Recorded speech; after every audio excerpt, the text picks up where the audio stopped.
नमस्कार. स्वागत आहे तुमचं आपल्या यूट्यूब चॅनल सोनाली रेसिपीजमध्ये. तर आजची खास रेसिपी आज आपण बनवणार आहे अतिशय सोपी व चविष्ट दहीवडा रेसिपी.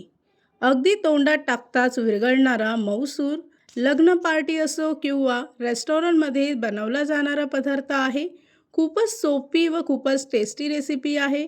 चला तर मग या रेसिपीसाठी लागणारे संपूर्ण साहित्य व कृती पाहून घेऊ. रेस्टॉरंटसारखा मऊसूर दहीवडा बनवण्यासाठी इथे मी एक मोठी वाटी पांढरी उडदाची डाळ 3 ते 4 तासासाठी भिजवत ठेवली आहे. 4 तासानंतर डाळीतलं पाणी काढून एका मिक्सरच्या भांड्यात टाकायची आहे.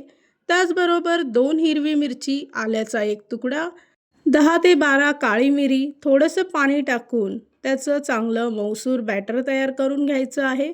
2 मिनिटासाठी बॅटर सतत मिक्स करत राहायचं म्हणजे ते चांगलं हलकं होईल.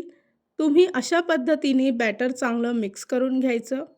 इथे मी एका वाटीत थोडं पाणी घेतलं आहे. थोडंसं बॅटर त्यामध्ये टाकायचं. बॅटर पाण्यावर तरंगलं की समजावं दहीवड्यांचं बॅटर तयार झालं आहे. त्यानंतर दुसऱ्या बाजूला कढईमध्ये तेल गरम करून घ्यायचं. तेल गरम झालं की गॅसचा फ्लेम मध्यम आचेवर ठेवायचा. थोडंसं बॅटर यामध्ये टाकून गोलाकार वडे तयार करून घ्यायचे आहे. वडे चांगले गोल्डन ब्राऊन रंग येईपर्यंत तळून घ्यायचे. अशाच पद्धतीने बाकीचे वडे इथे मी तयार करून घेते.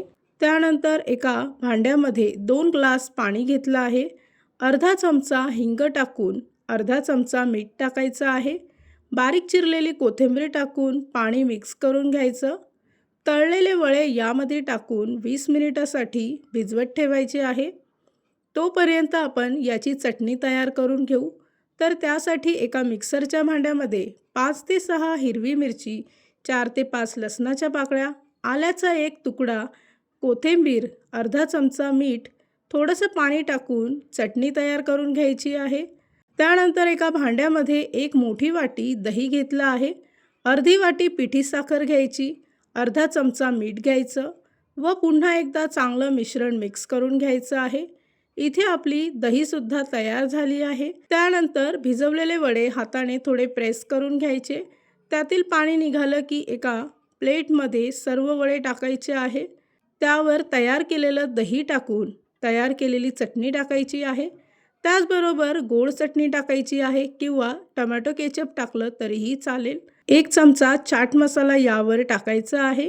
थोडीशी मिरची पावडर टाकायची. त्याचबरोबर गार्निशिंगसाठी बारीक शेव घेतली आहे आणि बारीक चिरलेली कोथिंबीर टाकून चांगलं डेकोरेट करून घ्यायचं आहे. या रेसिपीसाठी लागणारे संपूर्ण साहित्य व कृती मी तुम्हाला डिस्क्रिप्शन बॉक्समध्ये दिले आहेत, तर तुम्ही तिथे जाऊन चेक करू शकता. तयार झाली आहे आजची खास रेसिपी रेस्टॉरंटसारखी दहीवडा.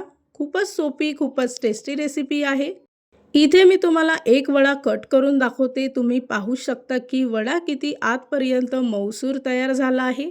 ही रेसिपी तर तुम्ही नक्की ट्राय करून बघा, तुम्हाला खूपच आवडेल. आणि जर का तुम्हाला हा आजचा व्हिडिओ आवडला असेल तर प्लीज लाईक, शेअर आणि कमेंट करा. चॅनलवर नवीन असाल तर सबस्क्राईब करा. सबस्क्राईब केल्यामुळे काय होईल, ज्या वेळेस मी रेसिपीचा नवीन व्हिडिओ अपलोड करेल तर त्याचं नोटिफिकेशन तुमच्या मोबाईलवर येईल. आणि पुन्हा भेटूया आपण अशीच एक रेसिपी घेऊन.